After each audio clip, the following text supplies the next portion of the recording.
this!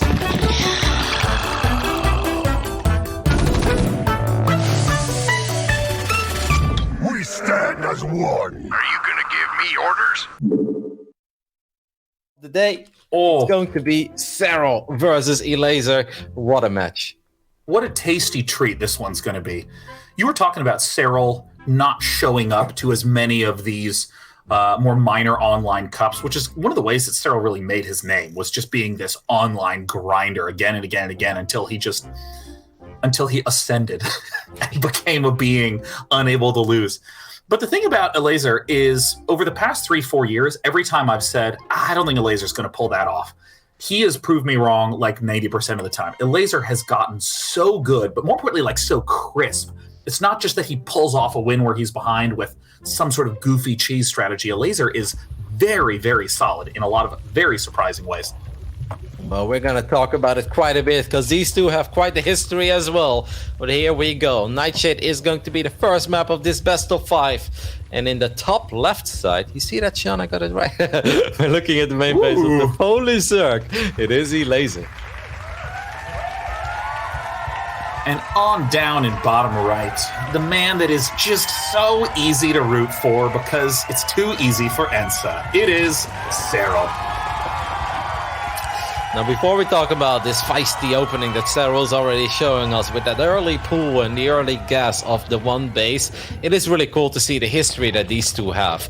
Last month, or a little over a month ago, we had the Stay at Home Stir Cup, which was brought to you by Shopify, which is also one of the awesome sponsors of TSL 5. A title sponsor, even. Yep, and in that event, Elazer and Serral were in the same group, in the second group stage. They were going to play a best of 3, and obviously everyone was like, Serral's going to win, Serral's going to win. Apparently, Elazer told all of his friends, he's like, oh man, I'm so excited for the best of 3. I am going to clown Serral. I'm going to do random stuff, and it's going to work. And it did. He got a 2-0 victory over Serral, to the surprise of pretty much everyone. Serral did end up winning the event, to the surprise of nobody, because that's what Serral does. But Elazer did get that 2-0. And it seemed like Serral was like, I remember that, and you know what? This time, I'm going to be the crazy one. I'm not going to fall for your shenanigans. I'm going to come right off the get-go and be aggressive here in the first game of this best of 5. And not just sending the Zerglings across the map early, but getting a swift Baneling nest. There's no speed, and more significantly, there's just a single drone in the gas geyser. So Serral's going to be doing a little bit of cute techie pressure, where you begin to wail away with the Zerglings, and then when the opponent builds counter Zerglings, you build a Baneling or 2 Banelings. You don't go too heavy on them, just enough to disrupt. Well, Elazer is going to scout, and he's going to be like, oh, there is a hatchery behind this. He's going to pull the drones. He's going to try to buy some time with these drones, but it's really important these drones get out of here once those Banelings finish up. Elazer does find the Banelings, though, so he knows about it, and this is what it all comes down to. The first Baneling connection is good. The second one is really good Every as well. single drone took so much damage. Oh my gosh. Serral is desperately and very slowly trying to pursue those drones, but doesn't get there in time. What an incredible defense by Elazer. Yeah, that looked scary because a lot of those drones were one Zergling attack away from going down, but the blocking with the remaining units that Elazer had left was absolutely perfect, and it allowed those drones to go back safely into the main base. And in the end, I would say that was a really successful defense by Elazer. Yeah, they're even in workers, but Elazer had quicker queens. He is up a queen at this point, and Zergling speed is close to finishing up, while Serral hasn't even started Zergling speed yet. Man, I mean, this is going to be a very tricky follow-up. I mean, when you have a Zergling speed advantage, that's very, very, very rare to have in ZVZ. Almost always, both players have Zergling speed at more or less the same time. But with this speed, this allows you to pretty much just wander around inside of this natural expansion unimpeded. You can even just guarantee pickoffs on the Banelings. And right now, Serral wants to be building drones, and small numbers of Zerglings can deal massive damage unless Serral overbuilds Zerglings. Elazer tried to get that second Baneling there as well with just 1 or 2 Zerglings, but Serral did a good job in keeping that Bane alive. So Serral is still absolutely in this game, but when we look at the economy, the numbers don't lie. That Baneling connects with a couple of Zerglings. Serral defends, but Elazer is still ahead economically. Yeah, I mean, this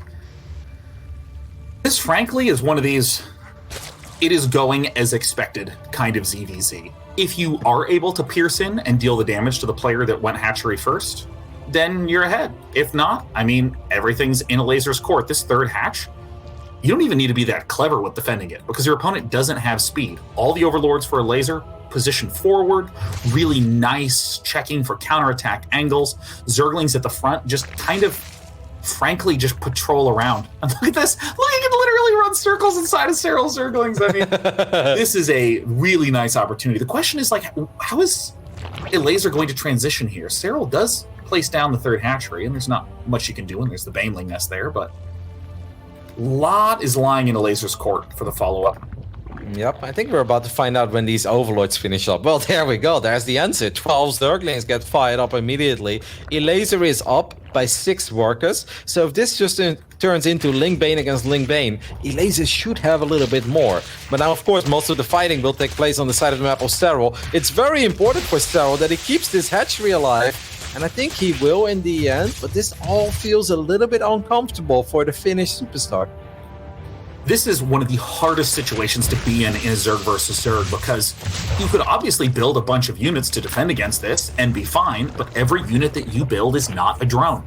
And being able to intelligently balance those by thinking ahead, how much pressure can my opponent apply? And it looks like Serral has yet again sort of, I feel like that's his real hallmark, is swimming through these situations where it's not exactly clear whether to build units or whether to build drones, and Serral always builds just enough and still has an economy behind. I gotta say, Elazer is playing really well so far. The Zergling control is absolutely on point. He keeps being able to pick off a couple of Banelings, and so far he is getting the better of Serral. I love that he made those links because Serral was like, whoa, he's following up. He's like being aggressive. I need to make units defensively. And after that, Elazer immediately went back into droning. He's got a quicker +1 missile attacks. He has created a 14 drone advantage for himself, and Serral is actually the one who's going to all in here. The only thing that's important here for Elazer is like, stop building drones and start building defenses. That's exactly what he's doing. 2 spine crawlers go up. If Elazer is able to defend here, he is going to be in a fantastic position to just win the game. Wait, did I see this correctly? Did Serral cancel the +1 attack? Yes. Oh, wow. Yeah, he had it on the way, but I think he just doesn't want to wait for it. He's like, it's going to take too long. I'll fall too far behind. I need these resources right here, right now. Serral is incredibly committed in making this attack work. We have the 2 spine crawlers at the third base down, but the natural doesn't have any. Banelings are rolling straight in, and they collide with the roaches and the queens, which is very nice. No Zerglings get picked off right there, and Elazer just has a really nice surface area. Serral is sending in more Zerglings. Those are getting picked off. The queens are still managing to stay alive. A gorgeous concave from Elazer. And Serral is looking low on options. It's GG. Elazer wins game 1. And he looked damn good in doing it. I have seen often people take a lead against Serral. They'll win a little mirror matchup, right? But you can be like, oh, this happened or that happened. Elazer looked fantastic throughout multiple stages in this game. The way he handled the initial Zerglings and Banelings, a lot of his drones were on 1 hit away from dying, but they never went down. Then the Ling Bane phase afterwards, Elazer's control was perfect. He never ran into a Baneling. He managed to pick off like 3 or 4 Banelings of Serral with just 1 Zergling because he was multitasking. He was doing little run-bys. He was distracting Serral. Elazer looked really good in that game. And I mean, like, as much as I was giving compliments to Serral about the balance of aggression units versus drones, I feel like Elazer did an absolute clinic on that in that match. The early defense, letting 10 drones eat a Baneling hit and then letting most of them survive somehow. The counter aggression at the third that forced Serral into overbuilding units. And then the timing on the Roach Warren and the +1. And let's not forget, Elazer also had started a layer while all this was going on. This was not I have to halt everything to hold off this all in. Elazer was already getting ready for next steps. And it's that second move, that pressuring with extra Zerglings, making Serral overbuild, that really winds up being the trigger for the all-in. All right, I guess I have to attack now. I didn't want to build these. I was expecting you to build more, but you didn't. I mean, that is real elegance. But also, it does come back a little bit to the build order, you know? Serral just wasn't able to pierce through. Is there anything today that's going to go according to plan or in the line of expectations? No. I mean, now even Serral is behind. Like, what is happening? What is this day of TSL 5? Like, insane. I'm expecting some real like Disney stuff to happen where like in the last match, one of the players can't show and Rotterdam has to go in and play and Rotterdam 3-0s and moves on to the final. Like, this is a very wild day of StarCraft. Now, obviously, over the years, we've had so many tournaments. I'm not going to say this is the wildest day I've ever seen, but this is a pretty damn wild day with a lot of surprises. Are you familiar with an anti-bracket? Where are you? You know this? No, but go on. I mean, it's when you just vote against whoever you think is going to win. And often anti-bracketing is done when you're just really annoyed at a particular team, like, oh, my football team never does well in the playoffs, I'll vote against it. Anyone who's anti-bracketing here is having a great day. Like, just a fantastic, like, you know, Elazer is up. Every foreigner beat every Korean, I think without exception today. That's correct. Wow. What a spectacular day 2 for TSL 5. I know, we're not done yet, but it's been wild. Now, obviously, this best of 5 is far from done, but this man looked damn good in the, game 1. Hailing from Poland, it is Elazer. And or down in the bottom right, one of the winningest players in the history of StarCraft 2. It is ENCE's Serral. My PGM just went down. Is that a problem? Oh yeah, that's me too. Okay. Whatever. Well, you know, I'm just going to keep on talking, man. That feels good. Serral going for what I would describe as not just an early expand, Roddy, but all right, fine, I'll early expand. You know what I mean? Like, okay, I'm not going to do any of this one base link Baneling nonsense. I'm going in, baby. Well, we see the gas being taken. It is indeed a little more of a regular setup here in Game 2. Now, Serral obviously has changed a little bit, right, over the years. There was a time where we're like, Serral never cheeses, but that's not the case anymore. And we saw it already in the previous match. And we've seen it in some of the previous tournaments. And he's been talking about this as well, where he just felt that he wants to be less predictable. He wants to keep players honest. Elazer on the other side of the map, I'm not sure if he's being honest at this point, because he's actually going for the double hatchery before spawning pool. So that's a pretty wild start for Elazer. Yeah, this is very Jaedong-like, you know, just every now and again I just triple hash before pool, like why not?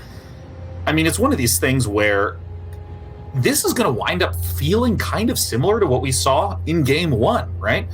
It was a 1 base versus 2 base, where the defense allowed Elazer to get to the next step. Well, now it's going to be 2 base versus 3 base, and Elazer can honestly overwhelm even more so with 3 sets of queens pounding things out. Yep, I'm really curious to see what Serral's response is going to be when he figures this one out, because the Overlord is about to see it. If he is going to be like, okay, I should do something about this, or if it's too late to really do something about this, and you just kind of got to close your eyes and be like, well, I guess I'll just expand a little bit later and start fighting a minor uphill battle here, knowing that his opponent is going to have a better economy, is going to have slightly more larva to work with, and it seems like that is indeed going to be the case here for Serral. I think this is a very reasonable play, and the only real edge that you know that you'll have as Serral is the Zergling speed. So you can make a few links and do a little bit on the map, maybe force a little bit of over-defending, and we see Serral pinging at that southern expansion, pinging at the 9 o'clock. And this is just, again, good old basic StarCraft, right? If you expanded too much, I'm going to mount a little attack, maybe make you overbuild. If we look at the production tab, it is drones, drones, drones, drones from Serral. Yep. And as I say that, 8 lanes. 12 Zerglings. It's like 14. Take 16. That, D9. All right. Okay, Serral. It's okay. Point still stands, though. You know, you just apply little bits of baby pressure, but you don't want to overdo it when you are this low on larva. He's still building Zerglings, by the way, so that's actually...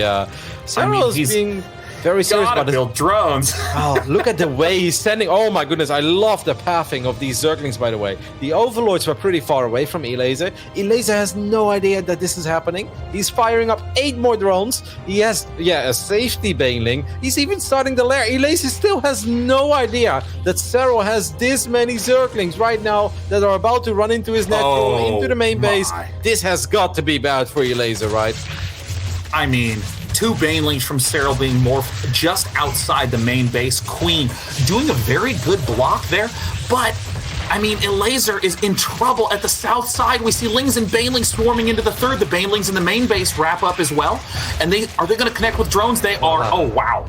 Instant GG. I mean, Serral went, okay, look, nice game one, but let me show you how to Zerg, my friend. I gotta say, the pathing on these Zerglings, that's fantastic by Serral. He sent them all the way via the right top side, via the top side of Simulacrum, and Elazer had no idea that all these Zerglings were out on the map until they showed up in his natural. And having one safety Baneling is nice, but you're gonna need a little more, because he has 15 drones more than Serral. So Serral kind of being a little cheeky, a little aggressive, 2 games in a row, but in the second game, I really love the way he executed it. It's risky, but it paid off in a big way. I find this, honestly, I think Zerg vs. Zerg openings is just the most difficult, most frustrating matchup in StarCraft 2, because if you're not tracking what the opponent's doing with the larva, if you misposition one Baneling, you can win or lose a fight just like that. And there's a little bit of mind games going on from Serral of, well, yeah, when you go for a 3-hatch opening, like 3-hatch before pool, you are clearly presenting not just your build, but your mindset. If I just defend, I'll eventually win, you know? And then what do you do as Serral? You take the third to make your opponent think that it's just going to be a passive escalation war, and then do this super roundabout attack. I mean, very, very clean. But I mean, you send one more Overlord cross map if you're 3-hatching it, and you see it. But that's an adjustment for another game, right? Not this time, not in this match. A little too late. No, one Zergling. If you send one random Zergling to the other side of the map, and you suddenly see like 12 Lings, and you're like, oh, well, hold on a minute. Like, I'll make 3 or 4 Banelings, you know, just in case. Because obviously, like, it looked brilliant what Serral did right now, and the way that he executed it was awesome. But it's still really risky, because Serral can know for sure if Elazer has 1 Baneling, or if he has 3 or 4 defensive Banelings, right? Like, of course, these guys are playing at the highest level, and Elazer is not going to make 4 Banelings unless he needs them. But there is a chance that he already had 2 leftover Banes from the beginning. And that had to work for Serral. He was down 15 workers, so he needed to make that work, and he did. But still a bit risky. But at least we're all tied up, and that means we're going to game 3 on an even footing. I'm excited to introduce these players seconds before their Banelings collide. Seconds. This is a matchup of sheer violence, my friend. Starting all the way down in the bottom left. They call him the Night King, but not anymore because of how bad Season 8 was. It is Ensa's Serral. That's actually kind of true, by the way. Yeah. In the right top side of Everdream, we're looking in the main base of the man who is 12 pooling this time. This ZVZ is living up to a little bit of a circus as well. It is Elazer. Now, I wonder, is this just a 12 pool? Or is this one of these 12 pools where they pull the drones as well? I think there is a chance. Oh, yeah. Oh, I'm just going to go ahead. I'm going to get my scroll wheel. I'm going to zoom all the way into the drone line. Let's see what happens. You can often, Wardy pointed this out yesterday as well, you can often take a look at how they hotkey their drones. Because if they leave like 1 drone or 3 drones, you kind of know. We'll keep a close eye on it, but we do see the gas being taken. And obviously that means that this party is not going to happen, the drone pooling party that is. But I do wonder what he's going to do then, because it's the 12 pool. It's a very quick gas. It's kind of the build that Serral did in game 1 on Nightshade. Yeah, I mean, the timing of this gas, the fact that it's pool, count a little bit, then gas, to me, it looks like we're going to see Zergling speed out of Elazer. He's essentially trying to apply pressure, but then get his Zergling speed no later than a traditional timing, because it seems dangerous to try to go Banelings right now with such a late extractor. I should say late relative to when you built the pool, because it just means you're going to be able to get no Banelings in time. So this is also kind of cool, because Serral might see this as like, it's 12 pool gasless, and then suddenly surprise, really quick Zergling speed. So it seems like you're absolutely spot on, and it's really important for Serral to figure this one out. Serral obviously first needs to worry about the initial 12 pool. Let's not forget about that. This is still a 12 pool opening, which means that Zerglings are still to the other side of the map very early on.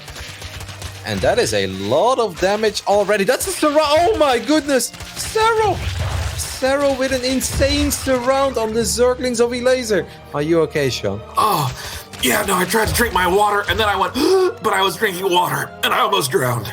Oh my God, what an incredible surround. It's okay, man. Take a moment. Oh my God, I tried to drink water, and I failed quite miserably. Oh, Serral's in clearly a superior position after that just bone-crushing surround. I'm gonna need you to talk for a little bit. Yeah, no, of course. I was just making sure that you're okay. That's the only thing I was worried about. Wow. Obviously a fantastic surround there by Serral, being able to get the job done. Trapping all these links, and this is double bad for Elazer, because we know that the follow-up is not drones, it's Zergling speed. But because Elazer lost all his Zerglings, he couldn't prevent this scout from Serral. And guys, at this point, I just don't see a way for Elazer. His attack has been revealed. He only has a few additional Zerglings. Serral is going to go for the wall off here, which means that it's going to take a long time before these Zerglings of Elazer are going to be able to break through. And he's in trouble, man. Elazer is in all the trouble over here. Yeah, I mean, this is typically why, like the Zergling speed follow-up. Look, I mean, the Zergling speed is only just now started for Serral, but the problem is the first attack got whomped. I mean, this is turning into a not long series. That surround is just not supposed to happen. No, that's something you never see. In any game of StarCraft. I mean, that looked like an AI cheat, like perfect surround. Yeah, that's Warcraft 3 stuff right there, where it's like, yeah, that's really cool. We do that in Warcraft with very big grunts, but in StarCraft, you don't see it very often. I guess a 12 pool, if you can even just trap like 2 or 3 Zerglings, you're like, oh, he's got like 2 or 3 links trapped there in the corner. Yeah. That's stuff we see. You don't often see a full 360 surround against a 12 pool opening. That's very bizarre. That's very unique, and obviously completely ruined Elazer's strategy, because it wasn't just about the 12 pool. It was about that circling swarm follow-up with a very quick speed. But now he couldn't deny the scout because he lost all his Zerglings. Yeah, I mean, one way to think about Zergling speed is that ignoring things like Banelings. Zergling speed, if you have it and your opponent does it, it's just auto-concave. You just automatically get more surface area on your opponents because you can wrap around their Zerglings more quickly. So it's this cute idea of you build enough Zerglings to disrupt your opponent to where you know that they won't have Zergling speed before you, to then follow up with a near guaranteed concave, or at the very least, an opponent that went Baneling, Nest, then Baneling, and is delaying their speed even more. So I think very clever build by Elazer that got crippled by a single perfect surround. Yeah, I've seen this build a couple times in the past. It's not a ZVZ build that you see very often, but I kind of see it as a classic. I feel like Nurcho did it once on Cyber Forest, and I was like, this can never work. And then he just sat on like 48 Zerglings of 12 drones, and I'm like, how is this even a thing? And obviously it worked, and I'm like, oh my god, this is ridiculous. Man, Golden Wall is going to be a weird match. If this gets to mid-late game, I don't even know how you're supposed to think as a Zerg player on this map. There is nothing but attack paths. The Nidus can reign supreme. In the bottom right, started off getting cleanly outplayed, but showed why he's often ranked number 1. It's the Red Zerg, Serral. And it's another bizarre opening, but we'll talk about that soon. On the left side of Golden Wall, we're looking in the main base of the Polish Zerg. Looked fantastic yesterday against Harstem. In a little bit of trouble now. It is Elazer. So this is not a gasless pool opening. This is almost always some sort of Baneling shenaniganry, and we see this could just be a repeat of game number 1. Mm-hmm. Maybe Serral just looked at it and is like, okay, I messed up the control. I can do better than what I did on Nightshade, and he's going to try. I gotta say, I am shocked to see this on Golden Wall, because this map feels so big to me. Even just from your main to their main, like it feels like this arrives very late, but hey, Serral is confident in it. And if you take a look at the opening of Elazer's spawning pool is hella late. It's like 116. That's like the latest you're going to see a spawning pool. Wait, it's Zergling speed. What? Okay. All right. I mean, same logic as before. If I get my Zergling speed so early that I can just guarantee the surround, it can help. But the difference between this build and Elazer's build in last game is obviously the delayed hatchery. One of the benefits of going pool, wait a little bit, gas hatch, is that you have enough larva to be able to really super surround. So if Elazer can get good early defense with this, I mean, look at the path that these Zerglings are taking. I mean, they are going crazy far around. Yeah. Oh, this is so cheesy. He's just not going to attack until he has speed. Okay. I mean, this is just so bizarre. You know, people talk about PvP a lot, right? PvP is wild, PvP is silly, PvP is a clown fiesta, it's a meme circus. Well, this ZVZ series is just as ridiculous, okay? It's nothing but silly build after silly build. The Zerglings are gonna show up here, and it's quite a few links, and Elazer's like, wow, that's kind of weird timing. And now 9 seconds from this point on, we're gonna have Zergling speed. That queen in the natural is gonna get surrounded immediately, and it's gonna go down. Oh my god. Oh, okay, he sort of saves it for a split second, but it's still gonna go down very quickly. Lightning reactions from Elazer, but I mean, you are countering what you know that good players like to do, which is cut Zerglings, build queens, build drones, and Serral with us just cheesy as hell opening. Hid the lings, speed coming in, and this is looking like Elazer is just out. I mean, there are Zerglings overrunning, but I mean, the economy is still so strong for Elazer. Still has a worker lead. Why did Elazer go down to the low ground? I guess he felt he really had to save that hatchery, but there was no way that the queen and 6 Zerglings were ever going to win the fight there against all these links. Elazer is still up a lot of drones, but now he lost his base, he lost 2 queens already. I felt like he should have just let the hatch go down. I know that's a painful choice to make, but you're up 10 drones. Now he just lost 6 links and a queen for nothing. So Baneling's getting produced in the main base of Elazer. Serral still has these speedlings wandering around, and it's very important that Elazer keeps track of how many Zerglings are coasting across the middle of the map, because this will give a sense of, whether or not Serral is transitioning to a late game or whether Serral's continuing to apply pressure. And as Elazer, this is really calm, composed play, saying, yeah, you killed my base, but I'm just going to retake it, and I'm still going for the long game.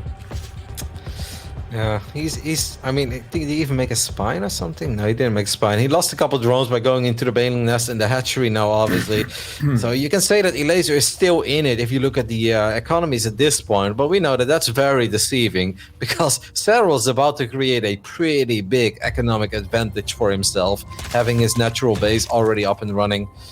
Wow, that's quite the start, quite the build order by Serral. And I'm mostly just shocked by Elazer going down the ramp the second time. Like the first time, before he saw Zergling speed, I understand, right? You're like, okay, this is kind of weird. But the second time, that was never going to end well for him, and he just lost all those units for nothing. It's also to get a really tough feel for what Serral's opening is. You know, if someone builds Zerglings and sends them straight across the map, you just know exactly when that pool was started, and therefore you know exactly what your opponent can and can't be doing and what the estimated time of their expansion is going to be, yada, yada, yada. But when your opponent just waits and then begins the fight with speed Zerglings at a crazy early time, I mean, if you're Elazer, you might not even know what's happening in this game. You might not even think your opponent has drones at the natural. Maybe your opponent has nothing but drones at the natural. Like, I don't know. It is a tough position to be in as Elazer. Yep, it really is. And we see that there is a missile attacks upgrade fired up for Serral. The Roach one is now completed as well. Elazer is taking the gold. And I kind of like that, actually, because he knows that after everything that took place, he's behind. That's just the way it is. He lost 2 queens. He lost a couple Zerglings. He lost his entire base. He needs to make something crazy happen before he's just down and out in this game. So why not take the gold? Serral's going to take the gold as well. Come on. You're getting ready to do something bold as Elazer to get back into the game, and Serral does it at the precise same time that you do it. Yeah. Oof. I mean, look at the Roach one for Elazer. It's so much later than the one of Serral. The Evolution Chamber isn't even done yet, so that +1 attack is going to be so far ahead. I was a little worried for Serral after that first game. It wasn't just the fact that he lost it, but I thought Elazer looked damn good in winning it. I just felt like, wow. Yeah. Miko is just on point, but then 2 games later, suddenly it felt like nothing happened and Serral's up 2-1, and now it feels like we're getting close to the end of this best of 5. Well, I mean, there is always the fact that if you can just keep delaying, keep letting the game drag on, keep going, then eventually you rub up against that max army supply limit where that's when you can start to do some comeback magic. But you have to play really carefully and really passively as Elazer for a long, long time. Now, obviously, there is a lair on the side of Serral. Elazer does not have a lair. So that means that Elazer is not going to have roach speed. Serral will. Especially, I think, if you're the defender, that's obviously a pretty big deal, because that means that the reinforcements of Elazer are going to take a little while. Meanwhile, Serral's reinforcements are going to show up to the battle immediately. It feels that Elazer is going to go for a hatchery tech-based all-in here as soon as his +1 is done. Meanwhile, Serral is actually thinking macro. He's starting +2. He's firing up a few more drones. He's even going to open... Oh, that's cool, by the way. I mean, Elazer sees it, but now Serral can send a couple of roaches behind the gold middle line of Elazer. That's kind of cool. Oh, that's actually quite nice. Well, in the middle of the map, Elazer is just going to take this opportunity to maybe make some magic work. Oh, Ravager is getting added to the mix. What is the unit count? They have almost identical roach counts with 3 Ravagers on the side of Elazer, who's now swarming with some Zerglings. But Zergling counterattack from Serral in the natural expansion of Elazer has picked off a lot of drones, 12 down. And this is going to make Elazer even more all-in. Whoa. I mean, the corrosive balls there to start this fight were actually really good for Elazer. There is a Spinecrawler to fall back to, but Serral's in a bit of trouble. He threw away a couple of units in the middle of the map. He lost all the Zerglings that did a good job in counterattacking. Oh, wow. But he ate massive corrosive ball shots to the face there. And it actually seems that Elazer is making some magic happen. Now Serral's going to show up with a Queen here as well. +2 is still not done. Oh my god, is Elazer just winning this game somehow? Oh, the absolute clutch biles on the Ravagers. And now the gold expansion is no longer mining. Suddenly, it's basically 2 hatch versus 3. Elazer, who was behind all game long, being so composed, just taking bases and going for one delayed all-in push. And still, Serral is ahead in every other regard. Has more economy, has the roach speed, is going to have +2 soon. But here goes the gold base. It is so close to being done. And there it falls. I mean, Serral is in all the trouble. Even though these roaches of Elazer are slow and the reinforcements, they take a little while to show up, he still has the laser. What? Again? I don't know. I just don't know, Sean. I mean, he didn't tech up. He never went lair, but this was really not supposed to go that well. Serral clearly didn't expect it, right? He was thinking of the next stage in the game with the +2. He was setting up counterattacks already. And Elazer's like, yeah, that's great. I'm just going to attack. And when Elazer's big force showed up at the gold base of Serral, Serral was not paying attention because he ate 3 or 4 corrosive balls in the middle of his roach army. And that is what allowed that fight to go so well for Elazer. And I mean, it's really sort of a cute timing if you think about it. You know what the next steps you want to have as Zerg are. Layer, then get roach speed, then get +2 attack, then be maybe transitioning to 4th Hydra, whatever. Okay, well, if you are Elazer and you just do everything except all the next steps, you essentially know that you are going to be mostly even with your opponent in terms of roach count. And so the Ravagers is like the very last unit added to the composition. Means you're just kind of shrugging your shoulders and going, okay, I guess I'm going to win this micro fight or I'm losing. And then Elazer won the micro fight. And here we are on game 5. I mean, it's spectacular. It is spectacular. It's also a day which makes me question everything I know about StarCraft 2. All of it, yes. The amount of silly victories we have seen today that just shouldn't be happening is insane. And I also really think this has something to do with the fact that the players have the never give up spirit in this tournament. Like, it is a double elimination tournament, but first of all, it was hard to get here, right? You had to go through these qualifiers that were intense. Second of all, TSL is a very prestigious tournament for a lot of these guys. 8 years ago, almost none of these nerds, I don't want to say all of them, but almost none of them was any good, but they have heard of TSL. They want to be part of it, and they're like, as long as I'm in the game, I'm going to try, even though I'm probably super dead here, right? Well, it turns out that as a pro gamer, you're not super dead all the time, because weird things happen in StarCraft, and today we have had plenty of examples. There's the all else being equal, this player is winning, but this is what I love so much about StarCraft, is there's the choice side of this build order versus that build order, but then there's the execution side. How well am I playing that? What decisions am I making with when to attack, where to allocate my focus, and this is what allows these kinds of moves to keep coming off. And okay, gotta introduce this person fast, who almost had a win in game number 4 and narrowly lost, hoping to make a run through the winner's bracket. It is Ensa Serral. Yeah, the memes don't stop in this ZVZ. On the right top side of Zen, we're looking at the main base of the Polish Zerg player. Once again, going for that 12 pool opening. It is Elazer. Hey, so Elazer, if your opponent hides speed Zerglings and kills off your natural expansion while taking an expansion of their own, what's the counter? Oh, just win with the Roach all-in after you've taken your gold base. I'm like, what? What is this kind of comeback play? We're seeing from Elazer what looks to be the same opening as game something. I don't remember which game it was. Maybe 2, 3? Well, he took a gas, right? Elazer 12 pulled once in this series so far, but he took a gas with it. He's pulling the drone, Sean! He's pulling it. He's gonna put it all on the line. I mean, this ZVZ series has just been... I don't know. I want to say a certain show, but I don't want to go there. But it's had a little bit of everything. It has been ridiculous. Serral's gonna scout it. Serral faced this strategy for the first time when Lambo did it against him at the Intel Extreme Masters in Katowice. But that was on Nightshade. That is a different map. We'll see how he plans on defending it this time. Well, it looks like Serral has already peeled every drone off gas. Elazer, an expansion, whatever. Not my problem. Instantly waltzes in and is going to try to pierce into the worker line. Look at the positioning of these spine crawlers, as far away from the rest of the buildings as humanly possible. 2 Zerglings from Serral getting a little lost in the natural expansion.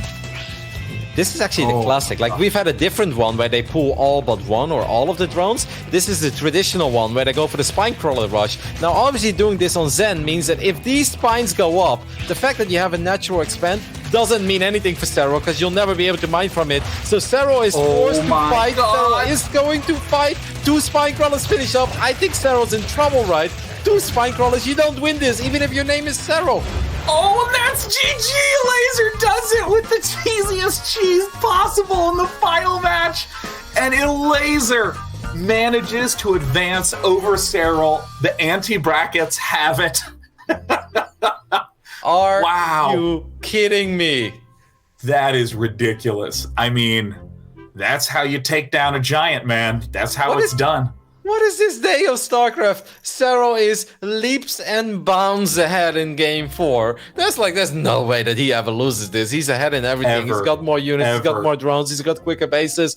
Somehow Elazer wins game 4. And then just to complete the ridiculous day of StarCraft results, he wins game 5 with the traditional triple Spinecrawler rush after a 12 pull. Unreal. I mean, if we go through that matchup, it was Elazer, more or less, outplaying Serral. That was game number 1. Serral did this early Baneling bust, and Elazer just long-term won. Game 2, this weird 12-pool speed delay push, the perfect surround from Serral. Gutted. And then game 3, Serral does the unbelievably long-range run around with Zerglings. Game 4, Serral does this cheesy opening, gets into a winning position, and a miracle all-in wins. And then we end with the first build that anyone ever tries when they hop on the ladder. I mean, that is... What a blast! That series was awesome! I am so lost, Sean. In my official predictions, I am now 1-6 for the day. I cannot recall a tournament where I double your success, Roddy. Come on, man. I blame Dario, okay? Dario, what have you done to me? Like, oh my goodness, my reputation, everything is falling apart here. What a day of StarCraft 2. Congratulations to Elazer. That is, of course, a magnificent result for him. He will move on to the quarterfinals. Let's take a look at the bracket after we take a quick break, because we got one more best of 5 coming up.